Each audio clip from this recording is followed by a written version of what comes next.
It's June 18th, 16. Snow blankets the fields of New England. In Switzerland, rain falls for days without stopping. Crops die. Children go hungry. Livestock collapse in frozen pastures. No one understands why summer never came. They can't see what's drifting miles above their heads. A veil of ash circling the planet.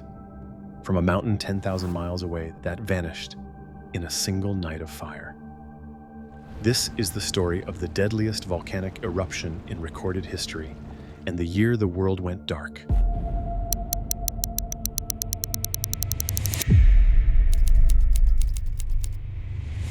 Mount Tambora rises 14,000 feet above the island of Sumbawa. It's one of the tallest peaks in the Indonesian archipelago. For 3 centuries, the volcano has been silent. The people living on its slopes have never seen it erupt. Their parents haven't, their grandparents haven't, but deep beneath the surface, pressure is building. In 1812, the mountain begins to rumble. Dark clouds gather above the peak. Steam rises from the crater. The people of Sumbawa notice, but they don't leave. Life continues as it always has. Farmers tend their fields. Fishermen cast their nets. Children play in the shadow of the mountain. Tambora has been quiet for so long, it's hard to imagine it ever waking up. The rumbling is just noise. The steam is just weather. 3 years pass. On April 5th, 1815, just before sunset, a massive explosion shakes the island. A column of ash shoots 18 miles into the sky. The sound travels across the ocean. 800 miles away in Java, Thomas Stamford Raffles hears it. He's the British lieutenant governor of the island. He assumes the sound is cannon fire. Someone is under attack. He dispatches troops to find the enemy. They find nothing. Along the coast, officials hear the same thundering booms. They think a ship is in distress. They launch rescue boats and search for survivors. There are no ships. In Makassar, 240 miles from Tambora, the commander of a British warship hears what sounds like heavy guns. He sends his cruiser to hunt for pirates. After 3 days of searching, they return empty-handed. Nearly 500 miles to the east, another British ship is dispatched. Same result. No one suspects a volcano. The sounds seem too close, too loud. Surely they must be coming from nearby. Over the next 5 days, the explosions fade. Ash continues to fall, but in smaller amounts. Raffles returns to his paperwork. The search parties go home. Everyone assumes the worst is over. They are wrong. The real eruption hasn't even started. April 10th, 1815. Evening. Around 7 p.m., Mount Tambora erupts again. This time, there is no warning rumble. No gradual buildup. The mountain simply explodes. 3 columns of fire shoot into the sky. They twist and merge at their peak. Within minutes, the entire mountain appears to be covered in liquid flame. Witnesses miles away describe it as a fountain of molten rock shooting in every direction. Pumice stones the size of fists rain down on the village of Sangar, 19 miles from the crater. Some are as big as a man's head. They crash through rooftops. They bury fields.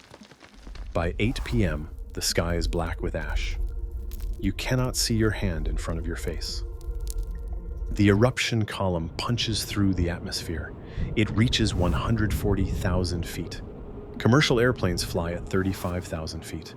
This column is 4 times higher. It pierces the stratosphere itself. Then it collapses.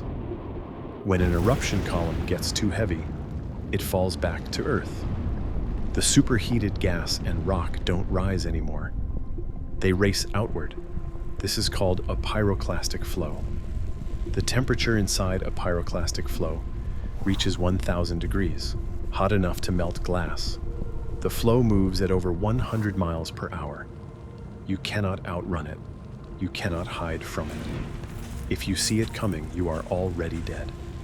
The flows pour down every side of Mount Tambora. They sweep through villages without slowing. They reach the coast and keep going. They travel across the surface of the ocean itself. When the flows hit the sea, they trigger tsunamis. Waves 13 feet high slam into nearby islands. On Lombok, 50 miles away, ash buries entire villages. The weight collapses roofs. Crops disappear under feet of gray dust. Streams turn to sludge. The water becomes undrinkable. Within weeks, 10,000 more will die from starvation and disease. In the days that follow, something strange appears on the ocean. Uprooted trees mixed with pumice and ash wash into the sea. They form massive floating rafts up to 3 miles across. Months later, British ships encounter these rafts more than 2,000 miles from Sumbawa. Sailors mistake them for seaweed at first. When they get closer, they realize the ocean is covered in burnt rock, debris from a volcano they've never heard of. Before the eruption, more than 12,000 people lived near Mount Tambora. Within 24 hours, nearly all of them are dead. Fewer than 100 survive. Entire villages vanish. The town of Tambora sinks beneath layers of ash and rock. It will not be rediscovered for nearly 200 years. The explosion is heard 2,600 miles away. Some reports suggest it reached Thailand. That's the equivalent of hearing a sound from New York in Los Angeles. When the eruption finally ends, Mount Tambora has lost more than 4,000 feet of height. Where the peak once stood, there is now a crater 4 miles wide and half a mile deep. The volcano has ejected 100 cubic kilometers of ash, rock, and gas. That's 10 times more than Krakatoa, 40 times more than Mount St. Helens. Enough material to bury an area the size of Connecticut under 10 feet of debris. But the killing isn't over. It's barely begun. The finest ash particles don't fall back to Earth. They rise into the stratosphere and stay there. Wind currents carry them around the planet. Within weeks, a thin veil of volcanic dust covers the entire globe. The sun begins to dim. In the spring of 1816, something is wrong with the weather. Farmers in New England prepare their fields for planting, but the frost doesn't stop. In May, ice kills crops across Massachusetts, New Hampshire, Vermont, and upstate New York. Farmers replant. They hope for warmer days. The warm days never come. A strange fog hangs over the eastern United States. It doesn't behave like normal fog. Wind doesn't move it. Rain doesn't wash it away. It just sits there, day after day, turning the sky a dull red. The fog dims the sunlight so much that farmers can look directly at the sun without hurting their eyes.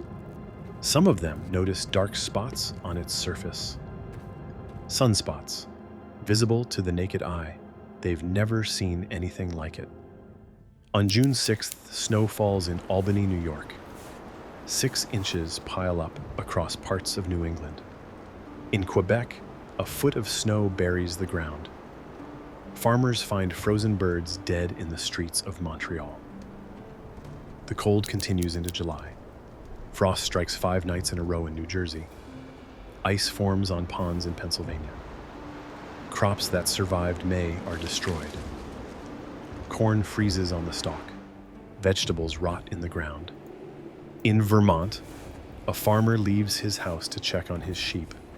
He tells his wife, if he's not back in an hour, send help. June is a bad month to get buried in the snow, he jokes, especially when it's almost July. 3 days later, searchers find his body. Frozen solid. Temperatures swing wildly. One day it's 95 degrees. The next morning, frost covers the fields. Farmers don't know what to plant. They don't know when to harvest. Many give up entirely.